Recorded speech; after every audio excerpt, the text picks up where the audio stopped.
também, pra gente...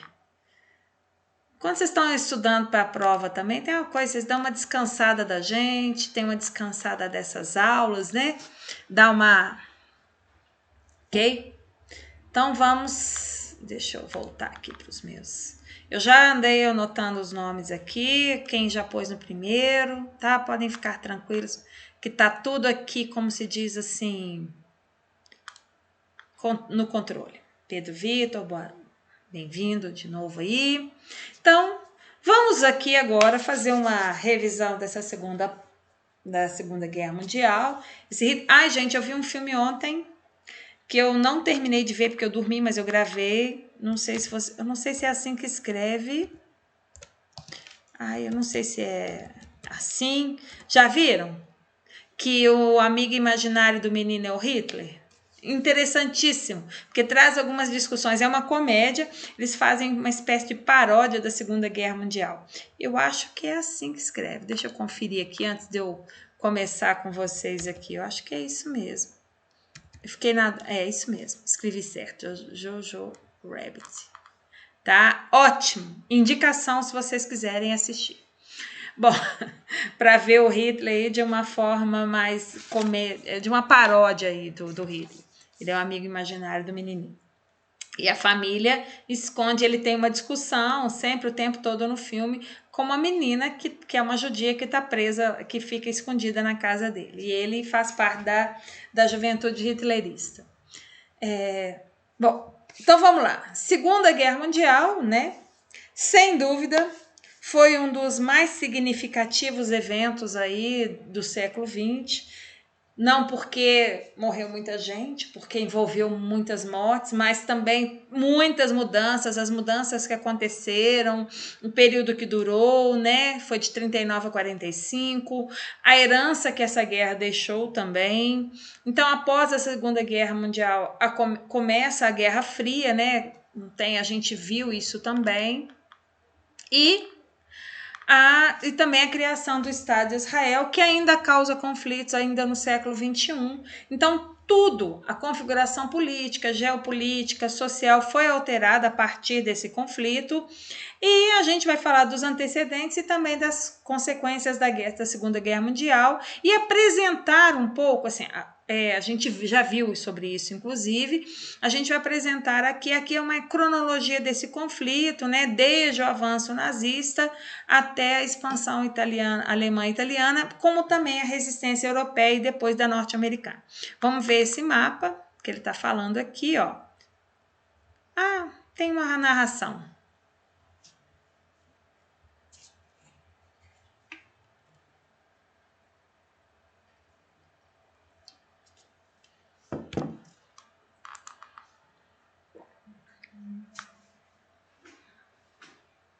Então, nós temos aí esse primeiro momento, então ele realmente faz isso. Vamos lá, continuando. Parece aquele mapa que eu já mostrei para vocês, né?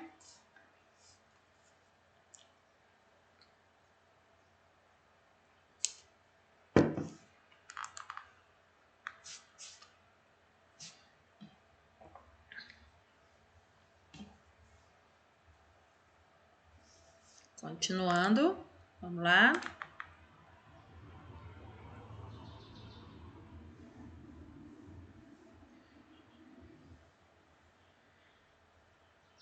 Vão acompanhando no mapa, né?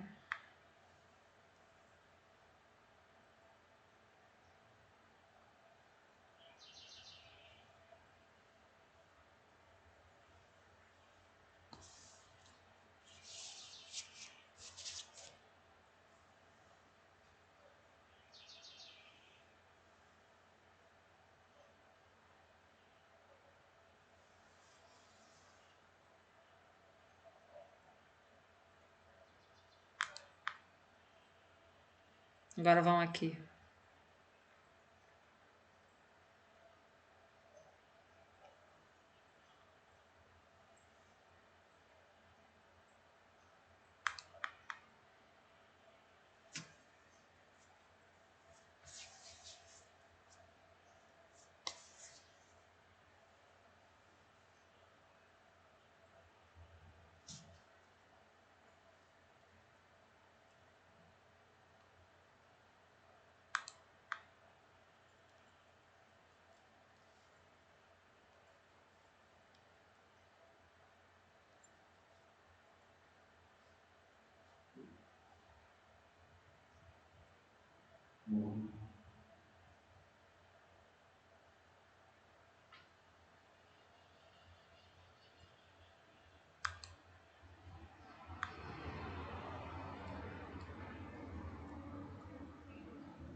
Pois é, então, vocês estão vendo aí a cronologia, né? Então vamos.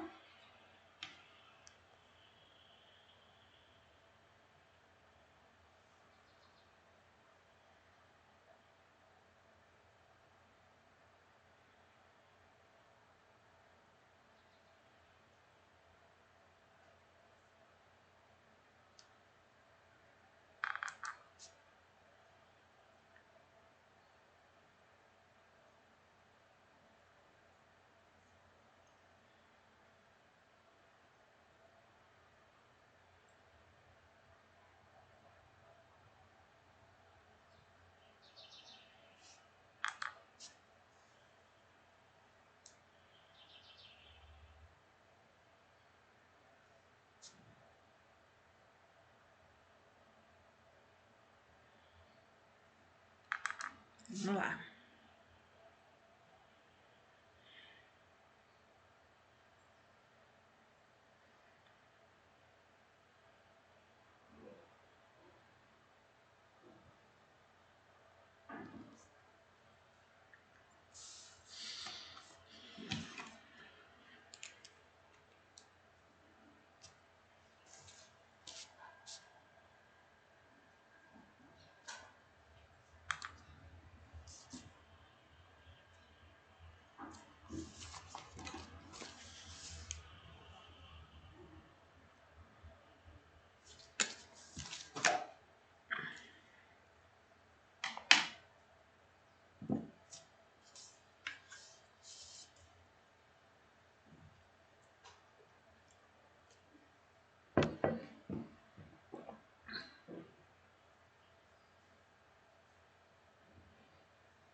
Continuando, deixa eu ver se tá acabando aqui.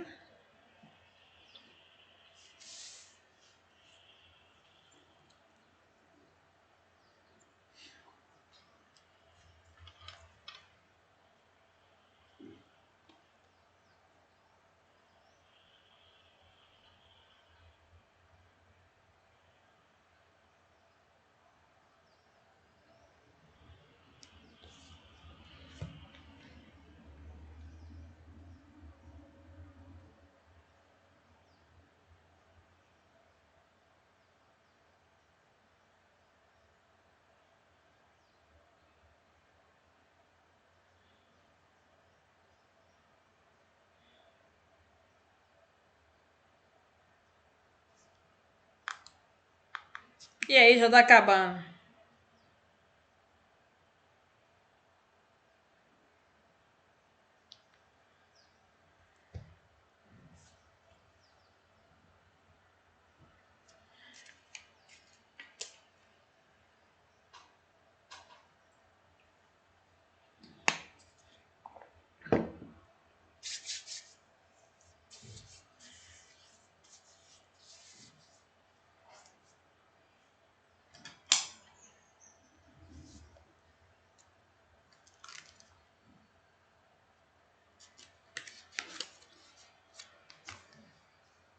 Ok, acabando.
Bem, foi bem interativo, né? A gente, de certa forma, enquanto eu estava falando para vocês, quando a gente viu essa aula sobre Segunda Guerra Mundial, eu tinha apresentado para vocês um mapa assim interativo. Então ele fez uma cronologia.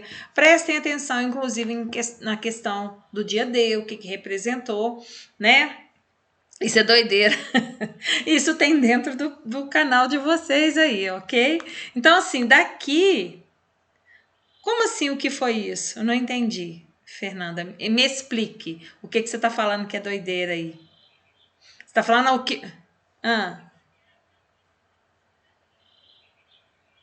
pois é isso aí. Então, assim, eu acho assim, esses mapinhas, eles são bem didáticos e bem mostram o avanço e o retrocesso. Então, eu achei assim, melhor do que eu ficar falando, vendo com a imagem, né? Eu até tinha uma época, eu mostrei para vocês. Então, continuando aí a nossa revisão, vamos falar agora do JK.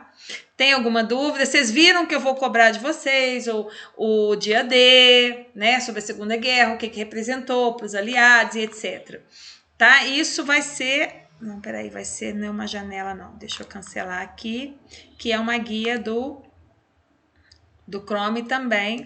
Então vamos agora o último aqui, que no caso aí tem a questão de Cantando a História, o chamado Presidente Bossa Nova, né? Eu sempre digo que a música popular era uma fonte para entender a cultura popular. E, inclusive, quando a gente voltar depois dessas provas, a gente volta para o livro 3, que a gente voltar a falar sobre a questão da ditadura, nossa, tem uma riqueza de fontes de música, inclusive para a gente trabalhar esse período aí nosso. Tem vários musicais que eu pretendo explorar mais com vocês, mas vou deixar essa matéria, ela tá em stand-by, né? E ela volta mais para nossa AV1, já do terceiro trimestre, beleza?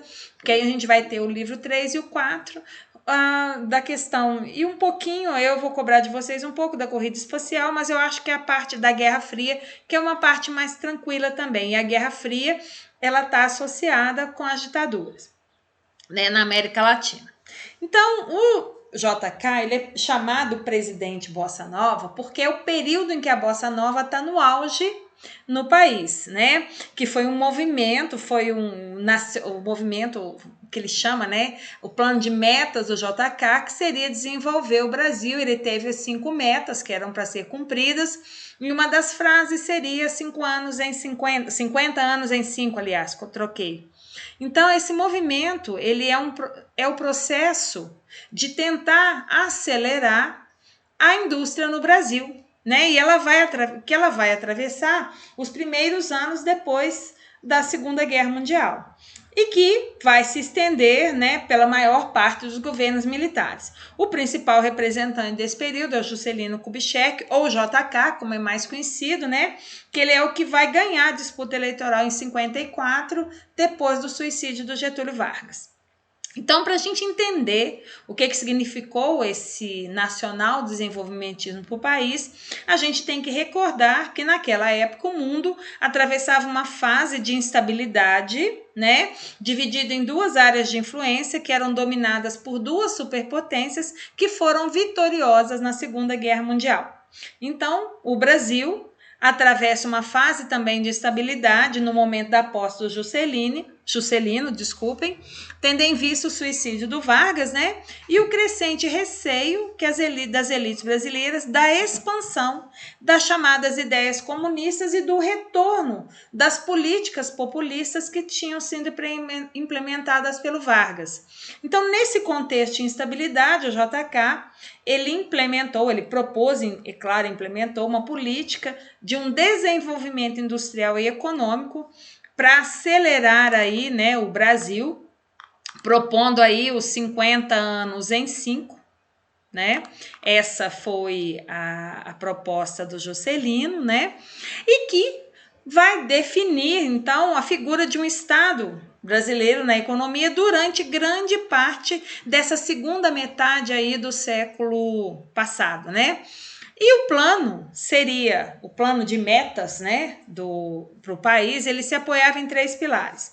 Primeiro, aumentar a intervenção do Estado na economia.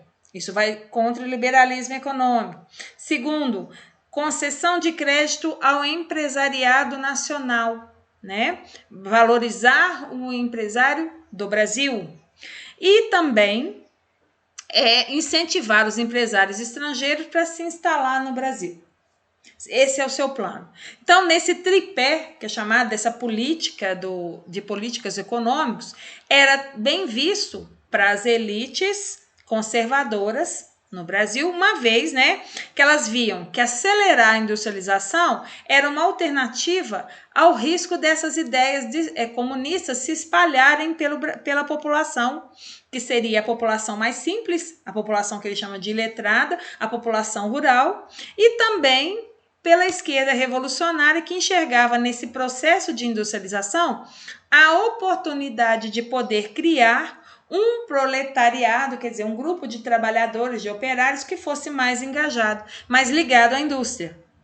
Então, a intervenção do Estado na economia Ela se deu basicamente através das obras de infraestrutura que o JK faz, e o exemplo máximo é a construção de Brasília, que nós vimos inclusive numa atividade que eu dei para vocês, que estava lá, sobre a questão dos trabalhadores que sofreram por conta das horas, por conta do que não foi, assim, eles foram explorados, não foi fácil para um trabalhador que veio de fora procurar oportunidade na construção de Brasília, né?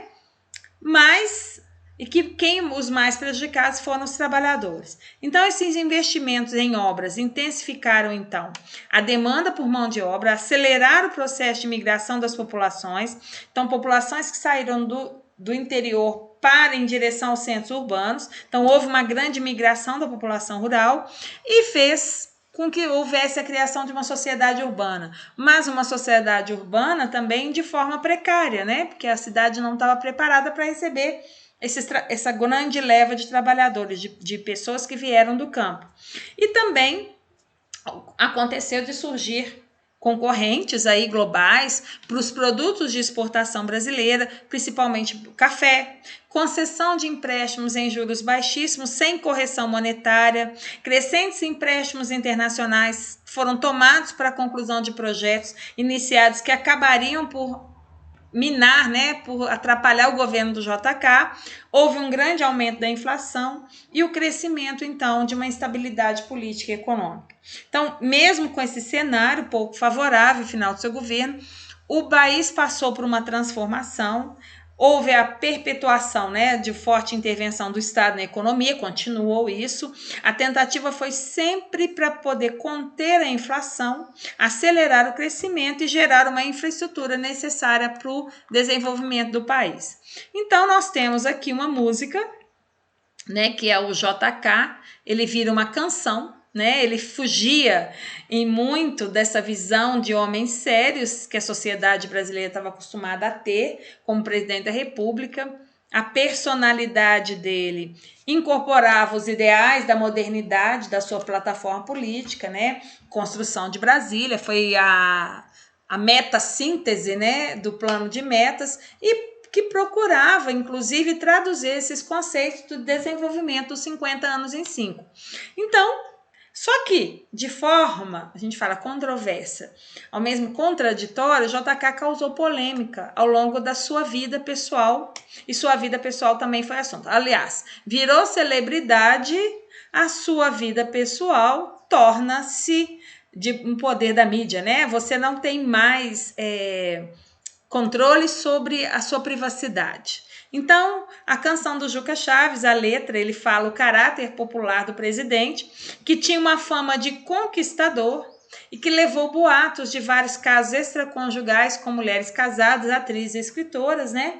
O Juscelino inaugurou uma nova era no Palácio do Governo, quando ele passou não só a receber políticos internacionais, líderes internacionais, mas também artistas, músicos, escritores. As aulas com o violinista de Lermando Reis, um dos mais importantes músicos do seu tempo, reforçava também essa imagem de popular, a juventude do presidente. Além disso, um almoço com um tenista campeão, na verdade uma tenista, Maria Esther Bueno, aumentava ainda mais essa sua fama de conquistador. Então, causavam estranhamento as constantes viagens do presidente entre a velha CAP, que seria a velha capital no Rio de Janeiro, aí Brasília, para acompanhar e inaugurar diversas obras. Cabe lembrar que as viagens de avião eram na época incomuns e consideradas dispendiosas. Então, mais dinheiro público sendo gasto, né? E os críticos do JK apontam essas viagens além do uso da máquina pública, com gastos desnecessários de dinheiro público. Então, dessa forma, essa canção mostra que, apesar do Juscelino ser associado à bossa nova, o ritmo mais popular e conhecido internacionalmente nessas décadas de 50 e 60, o governo ainda tinha características da tradicional política brasileira, como descaso com os gastos públicos e o favoritismo. Então, vamos lá. Escutem aí, eu não vou nem mudar de canal, vocês têm a letra aí, tá? Vocês têm a letra para acompanhar.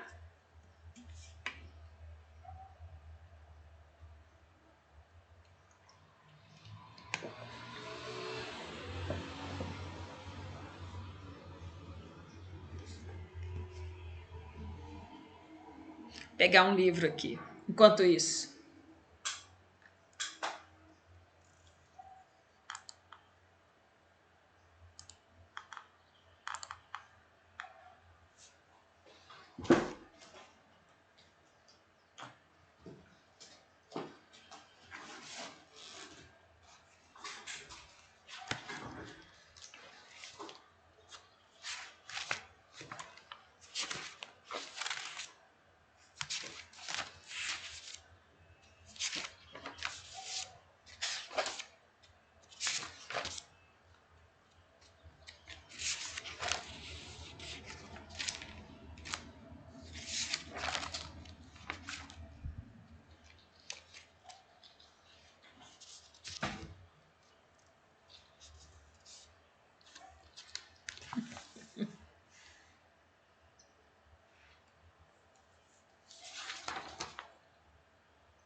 Bom, você vê, vocês podem notar que ele faz uma crítica mesmo ao JK, né? Dizendo, então quer dizer, eu tenho eu quero desenvolver o país, mas não tem problema se eu gastar dinheiro demais, se eu pegar um jatinho para ir para o dentista, etc, e etc, né? Então, esse é um problema dos nossos governantes. Eu falo que isso talvez não seja nem tão antigo. Existe essa tentativa de se quebrar esses gastos extras. Aliás, se a gente fosse pensar de forma correta, tem certas regalias que não deveriam existir. Não deveriam, porque o salário dos nossos governantes já é bem alto. Bom, mas isso é uma outra questão. Porque, querendo ou não, pago com o nosso dinheiro mesmo. Porque quando nós pagamos impostos, nós estamos sustentando o governo. E é isso mesmo, sempre foi na história, na vida e etc. Né? Bom, isso. E a Bossa Nova, as músicas da Bossa Nova, elas realmente, elas não causavam, como é que eu vou dizer? Elas não contavam o que estava realmente acontecendo no país naquele momento. Vocês conhecem músicas de Bossa Nova aí, meninos? Porque qual que é a diferença? Se a gente fala do período aí da ditadura militar, nós vamos ter a Tropicália e nós vamos ter a Jovem Guarda. Mas isso eu vou deixar para falar quando a gente estiver lá nesse assunto. Mas a Bossa Nova, ela é gostosa de ouvir, ela é muito boa, ela é uma música agradável, mas ela não conta, realmente ela não mostra efetivamente o que está acontecendo de real no país, no Brasil da época em si. Né? Por isso que é como se ela fosse uma maquiagem a partir do que estava acontecendo. JK, as coisas estão pegando fogo, nós temos um problema aí no governo JK.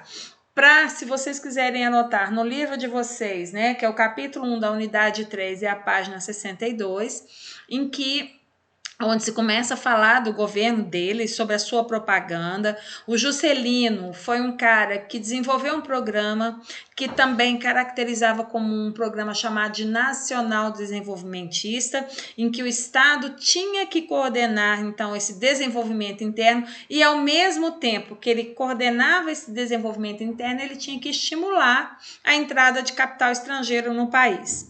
Então, sempre a sua propaganda, ele também vai nessa onda do Getúlio, na onda da propaganda, que seria os 50 anos em 5, prometendo que o país iria crescer dentro dos seus 5 anos de mandato, que na época eram 5 anos, o equivalente a 50 anos. Então, esse plano de metas dele, que foi elaborado para resolver, né, seriam as resoluções do seu governo, seriam um estímulo para a produção das empresas nacionais. Ele criou a SUDENE, que era a Superintendência de Desenvolvimento do Nordeste, que esse órgão receberia uma verba do governo para investir no crescimento do Nordeste do país, que sempre foi uma região do país relegada assim para lá, deixada de lado, né? E a criação do grupo de estudos da indústria automobilística, que chamou GEA, que deveria orientar, então, o desenvolvimento dessa indústria no Brasil. Tem uma cena clássica dele andando num fusquinha, quando ele vai, é um fusquinha de capota baixada, um fusquinha conversível, né? Então, ele queria implementar realmente o automobilismo, a indústria automobilística aqui no Brasil. E o ponto mais conhecido que deu êxito do seu plano foi realmente a construção da nova capital, que foi Brasília, né? Então, deixa eu achar aqui uma imagem, deixa eu só um minuto, meninos, dar uma paradinha nessa apresentação, para a gente dar continuidade ao que eu estou aqui. Deixa eu só procurar aqui, rapidinho,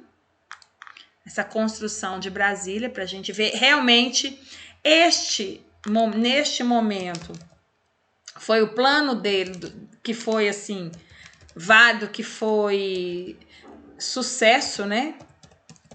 Realmente foi. Deixa eu achar um resumo. Não vou achar um resumo aqui, peraí. Acho que vai ficar melhor.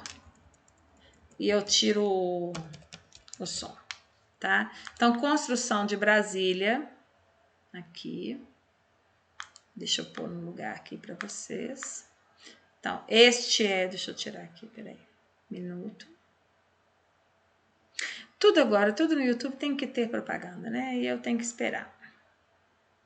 Porque é onde eles ganham, né, com isso. Pronto. Deixa eu começar aqui para vocês compartilhar. Então, essa foi realmente um dos planos de meta aí dele, que deu certo. O restante causou aí para o nosso país infelizmente, uma grande inflação, né? Mas está aqui. Primeira Constituição Republicana do Brasil. O que é isso? O que é isso aqui? Ah, tá aqui, ok. Já estava prevista na Constituição desde 1891. Ah, não quero. Não, vou deixar sem som, tá? Então, ela já estava prevista na nossa Constituição, na primeira Constituição, da gente ter uma capital, né? Então, ela foi aprovada em 56, né? A construção da nova, aprovada formalmente no nosso Congresso Nacional, né? O presidente Juscelino que determinou, foi ele que ficou determinado a iniciar essa obra, promove um concurso público para escolher qual era o projeto que venceria para a construção de Brasília, né? Dos 26 selecionados, foi selecionado o urbanista Lúcio Costa. Inclusive, eu acho que no livro de vocês fala sobre isso, na página 63, né? E o Oscar Niemeyer, que foi criador das edificações, né? Olha assim, ela tem um formato aí de um avião, asa norte e sul, localizam as residências comerciais aí, ó. Vocês estão vendo, está sendo evidenciado aí no vídeo. Né? E o Niemeyer e Lúcio valorizaram o espaço para automóveis e projetaram grandes avenidas em linhas retas, como o eixo monumental e eixo rodoviário. E Brasília é organizada por setores e quadros. Eu não conheço Brasília, inclusive, nunca fui na nossa capital do Brasil, mas assim, o custo de vida é muito alto, né, para morar lá. Né? Então, acabou tendo as áreas periféricas, né? Em Brasília. Então, aqui, os pedestres circulam livremente em todas as quadras residenciais, não há grades em torno dos prédios, a maioria dos blocos tem o térreo vazado, para que possa haver uma grande circulação. Na cabine do avião localiza-se a Praça dos Três Poderes, né? Onde estão o Congresso Nacional, o Palácio do Planalto e o Palácio da Justiça. E outra, tem uma estratégia também de você colocar a sua capital no interior, porque ela fica muito mais protegida do que no litoral, que ela fica mais vulnerável, né? Bom, vamos lá. Que mais? Construção, então, ela durou 3 anos, causou deslocamento de uma grande quantidade de trabalhadores de outras regiões para o Planalto Central, né? Pioneiros são os candangos, né? Que foram conhecidos. Então, em 57, os 4 principais alojamentos construídos no meio de Cerrado havia apenas 232 trabalhadores. Em poucos meses, 6 companhias de construção instalaram ali, empregando aproximadamente 2.500 pessoas para essa construção. Realmente é um grande empreendimento, né? Os contratos com as grandes empreiteiras aumentaram substancialmente os gastos do governo e, por outro lado, né, a transferência da capital intensificou a povoação do Centro-Oeste, que essa também era a ideia principal de trazer, né, de trazer populações, pessoas, para que ocupassem o nosso interior aí, interiorizar aí a ocupação do Brasil, né? E realmente aí, ó, como eu disse, isolar o núcleo do poder. A inauguração foi em 21 de abril de 1960. A data foi escolhida por ser o dia de Tiradentes, um feriado nacional, para inaugurar Brasília.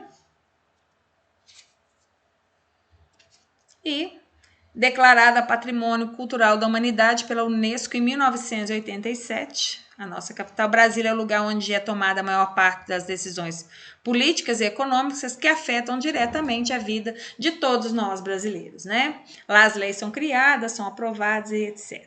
Então, essa é... Vamos lá. Não quero ver nada por um preço acessível, não, né? Bom, a nossa aula, a nossa prova vai versar sobre esses temas, tá? Não vai ser além disso. Nossa prova vai ficar nisso mesmo. Alguma questão, alguma pergunta aí? Se vocês não tiverem questionamentos, eu vejo vocês agora só no dia 4 de setembro, depois da prova, né? Que vocês terão a prova aí. Eu acho que a maioria vai bem, fiquem tranquilos. E nesse meio tempo eu vou dar uma analisada nas pontuações para ver se eu passo alguma atividade entre a prova até chegar o dia da prova ou para logo depois da prova. Alguma dúvida, alguma pergunta? Alguém quer fazer algum questionamento aí? Pode abrir o microfone e falar ou escrever se quiser. Deixa eu só ver quem tá aqui. Isabela, ó, Alexandre, Ana Clara, Ana Luísa, Arthur, Beatriz, Caio, Felipe, Fernanda, Gabriel, Guilherme, Gustavo, Isabela, João Pedro, João Vitor, Júlia, Lennon, Leonardo, Maria Clara, Maria Fernanda, Otávio, Pedro, Vitor, Priscila, Rafaela, Rian, Samuel, Tainá. Alguém de vocês aí, algum de vocês tem algum questionamento? Se não, a gente pode terminar. Eu não tenho mais assim o que ir à frente, não. A não ser que vocês tenham dúvida. Hoje eu repassei pelos principais pontos do que vai ser cobrado na avaliação de vocês. Quando a gente voltar, eu vou retomar a apostila 3, que até lá eu acredito que vocês já estejam com ela. Já tem de quando que vocês vão receber? Já tem aí a previsão? Meninos, oi? Oi, tô falando sozinha? Tô falando para uma parede de nomes aqui? Fernanda, fala aí. Responde para mim, respondam aí para mim. Tá tudo parado? Será que a minha internet travou? Oi. Ah. Uhum. Que é quando a gente retoma. Então aí a gente vai para a apostila 3 com garra, ok? Alguma questão aí em relação à matéria da prova, da V2? Toda matéria que a gente já viu, nada novo. Posso encerrar? Hã? Então tá, então eu vou encerrar, porque ninguém mais se manifestou, beleza? A gente se encontra agora em setembro só, porque agora vocês vão ficar por conta de provas, vão coincidir com os dias de aula, beleza? Mas no dia da nossa prova eu tô lá de plantão, tá? Eu fico de 7 até 11h30 de plantão, e se tiverem dúvidas, não é para responder questão não, Só para tirar dúvida, beleza? Então, boas provas, façam boas provas, fiquem tranquilos, tá? Bem tranquilos vocês, mas nesse meio tempo eu vou bolar alguma atividade aí para postar lá para vocês com tempo também, tá bom? Então, um beijo para vocês, até a próxima e que todos se deem bem nas avaliações, tá? Tô terminando aqui, tchau. Falou, tchau, tchau. Você também. Todos vocês, vão com Deus. Tchau. Tchau, tchau. Falou, tchau. Parar de gravar aqui.